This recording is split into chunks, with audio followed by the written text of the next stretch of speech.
Okay, so today we are opening up this fine product.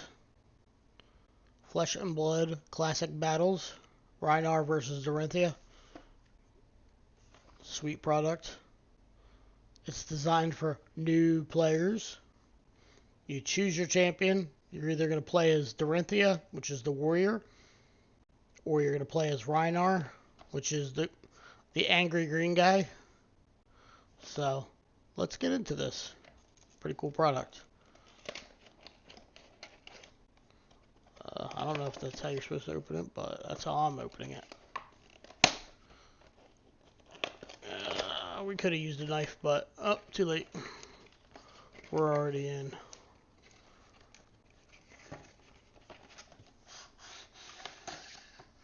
Oh. Anything else? Nope. What do we have here? Classic Battles. So this is...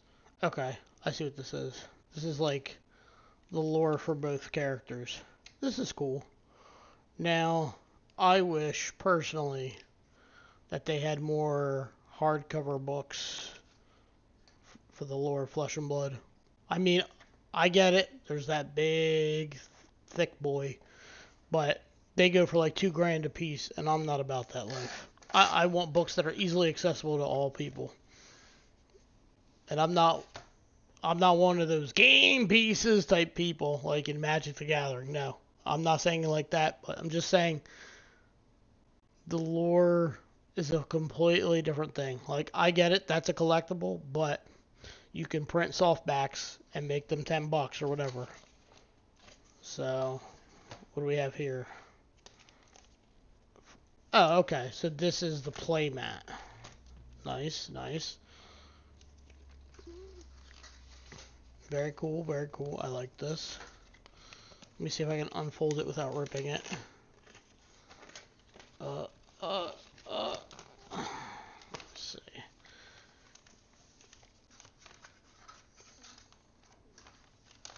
God damn. Come on, bitch.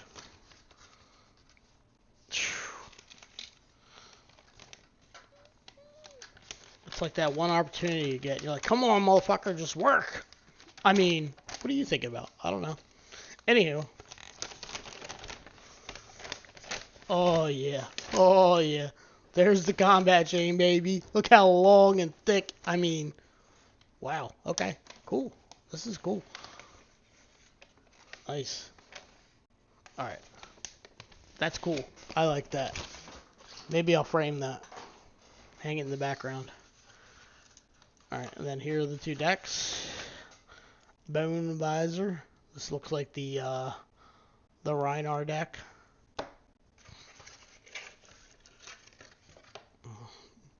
Iron Rot Helm. Great, Dorinthia. Thanks.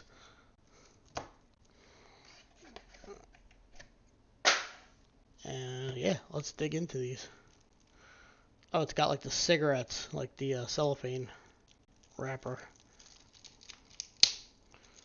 I don't know if I did that right, but we're getting in it, boys. We're in. We're in. Blossom of Spring. Galaxy Gold. I don't know. Cold Foil Dorinthia. Quicksilver Prodigy. The first time Dawnblade or Splendid gains go again each turn, you may attack an additional time with this. Ooh, sheesh. There it is. Cold Foil. Dawnblade or Splendid. Once per turn, attack. The second time you attack with Dawnblade each turn, it gains +1 each turn. Oh, very cool. And then we have a mentor, Hala Golden Helm. Okay. While it's face down in your arsenal at the start of your turn, you may turn her face up. Face up an arsenal. Whenever a sword attack you control hits, it gains go again. And put a lesson counter on Hala. If there are 2 or more lesson counters on Hala, banish her. Search your deck for a glistening steel blade. Put it face up in the arsenal, then shuffle. Wow! And here's glistening steel blade. This is like the hit, like the biggest hit in the deck. It's like a $25 card. So this is the specialization. Cost 1. Your next Dawn Blade attack has it go again. Whenever Dawn Blade hits a hero this turn, put a +1 counter on it with go again. Oh, so good. Such a good card. And you got some El Grande. Your next weapon attack gains +3. So Warrior is basically focused on buffing the sword or weapons, because you can go multiple ways with Dorinthia. You can go, you can go with sword, you can go with dual axing, and it's either you're doing it at sorcery speed, like normal speed like that, or you're gonna do it at instant speed to surprise your opponent. So sometimes it's hard to read, and more or less like actions like this are more transparent. They're more telegraphic. Like listing Steelblade. This is very telegraphic. The only thing is, it lasts for the whole turn. So if the first sword, if the sword doesn't hit, and the second one does, it still gets the counter. So still makes it very powerful. Here's another telegraphic attack. If you've already attacked with the weapon, the next one gains +4, +3, and if it hits, go again. +3. And now attack reaction. This is more the non-telegraphic. This is because this can be played. This has to be played during the reaction step. So they attack normally with the sword, and then they give it go again with this, with the run through, which is cool. Another attack reaction, just the +3 to the sword. Yeah, target sword attack. Yep. In the swing. Iron Song response. This is probably one of the strongest ones.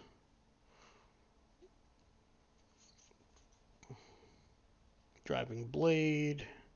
Another telegraphic one. Slice and Dice on a knife edge. Out for blood. Hit and run. Visit the blacksmith. And again, these are starter decks. These aren't supposed to be like S tier right out of the box. The whole concept, I think, is just this is your starting point, and then you just make it better as you pick up cards. You'll pick up Twinning Blades. You'll pick up, what's that other card? Yeah, that other card. It has a black horse on it, but yeah, you get the point. Blade Flash. Another go again card. Here's a defense reaction. It's a +4. It's a +4 to defense. So that's pretty cool. Obviously there are way better cards that outclass this card, like Sink Below, but you get the point. Blue Sigil of Solace. Not sure why that's in this deck, but here we are. Flock of the Featherwalkers. Yeah, okay. And Titanium Bobble. This was the first reveal of this card. It's just a block 3 that pitches for 3. Yep. You get this little sweet Dorinthia token, so if you don't have an actual Welcome to Wrath token, you could use this, which in my opinion this is better because it's full art. That's pretty cool. And then we got the Reinhardt deck. Let's see how, oh, there we go. I found the cigarette cellophane wrapper pull off.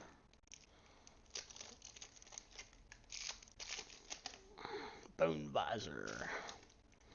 What's Bone Visor do? Blade Break, block for 1. When it's destroyed, reveal the top card of your deck. It has 6 or more attack. Put it on top of your deck. Otherwise, put it on the bottom. This could be really bad for you, though. Because, you could block with this early game, like in Blitz. I'm just using, scenario here. Like, you block in Blitz and you flip over to Blood Rush Bellow, and now it goes on the bottom. You're like, fuck, I wanted that, because I want to fucking... In Blitz, you just want to fucking destroy them as fast as possible, pump out as much damage as possible. So, I would never play this card in Blitz for that sheer fact. because I never want to bottom a Blood Rush Bellow. Blossom of Spring, Iron Hot Gauntlet, Cold Foil Rhinar. So whenever you discard with 6 or more attack during your action phase, Intimidate. So Intimidate is a very unique ability. It allows Rhinar to do a fuck ton of damage, because sometimes you're thinking like, wow, I'm going to do all this fuck ton of damage, but they just block it out. Well, not necessarily. Not if you intimidate 1 or 2 or 3 or their whole hand, you know. Some games be like that, you know, where you're just like, all right, I'm going to do like 18 damage this turn, and you're not going to block any of it. Intimidate, and here's the full art for Rhinar. Very cool. Again, if you don't have a token, you can play with this. Bone Basher, Cold Foil. It's kind of like the club. Pay 2 to attack. Attacks for 4. It's alright, whatever. I like claws. Claws are the law in my books. Then you have Chief Rakuten. This is the Brute Mentor. Face up an arsenal, you start your turn. Oh, if it's face down in your arsenal, the start of your turn, you may turn them face up. When it's turned face up from arsenal, you may play a card with 6 or more attack, intimidate, and put a lesson counter on him. If there are 2 or more lesson counters on him, banish him. Search your deck for Alpha Rampage. Put it face up in arsenal, then shuffle. Woo, boy. Talk about some trouble. Oh, and there's Alpha Rampage. Cost 3.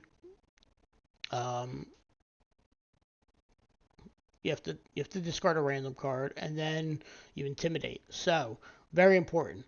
You will intimidate off this card, and then you discard a random card. So, if the card you discard at random is a 6 or attack more, you intimidate again.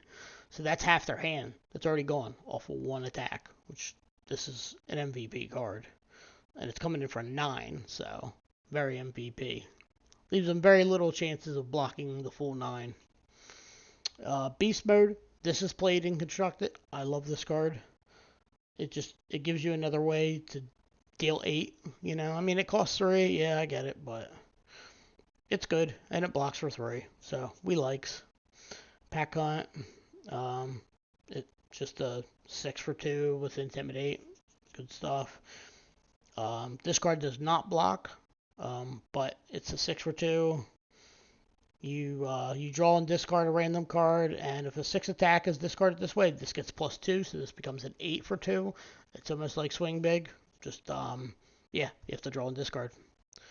Wild Ride, same thing, 6 for 2, no block. Draw, discard a random card. I don't know if you're catching on to the pattern here. There's a lot of gambling, a lot of high risk, you know, high reward situations with Rhinar. If the card with 6 or more attack is discarded, this gains go again. Very, very powerful, because Rhinar cards, not a lot of them get go again. So for you to naturally get go again like that, that's pretty sweet. Wrecking Ball, this card, not too good in my opinion. Draw, discard random card. If 6 or more, you intimidate, but it's a 6 for 3 that does not block. I mean, I could get a 6 for 2 that intimidates. Why would I want this card? Awakening Bellow, costs 1, it intimidates. Then it gives your next brute attack +3. It's alright. Pack Call, this was seeing play when this deck first came out. It's a 6 for 3, blocks 3. You reveal the top card of your deck. If it's 6 or more, put it on top, otherwise put it on the bottom.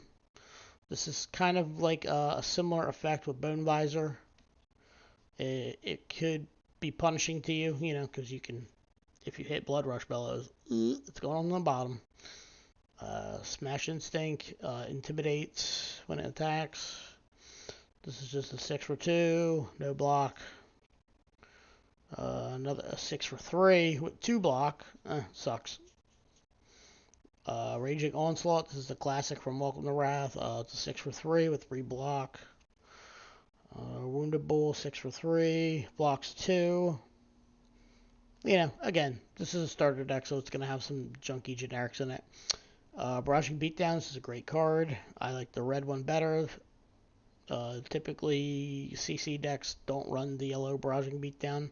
It intimidates, and then it gives your next attack an ability that says, while this attack is defended by less than 2 non-equipment cards, it gains +3. So, could be very, very powerful, like early game, like just to punch extra damage through.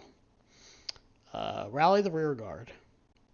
It's a 4 attack, which why would you ever play a 4 attack in a Reinhardt deck? But yeah, discard once per turn instant, discard a card, rally the rear gains +3. So it's a potentially 5 block. Activate this ability only when it's defending. So, and then the infamous 6 for 2 here. Yep, that's a blue pitch. They will never, quote unquote, reprint another variety of this card. They'll reprint this card. They'll just never print another version for Reinhardt to play. It would just make the Reinhardt deck way too powerful. Come to fight. +1 to the next attack. This is bad card. Clearing Bellow. I like this card. This card's fine because I like it because it costs 0 and it's a free intimidate with go again, and it blocks for 3. Dodge. Terrible defensive reaction, and then the Titanium Bobble. And there you have it, folks. Hope you enjoyed this opening with me. This is Open Fab stuff again. Subscribe to the channel if you feel like it. But yeah, this is a good product to pick up. Just you and your friend just want to play, and just pick up the game, learn the rules, and shuffle up and play. So, alrighty. See you on the next one.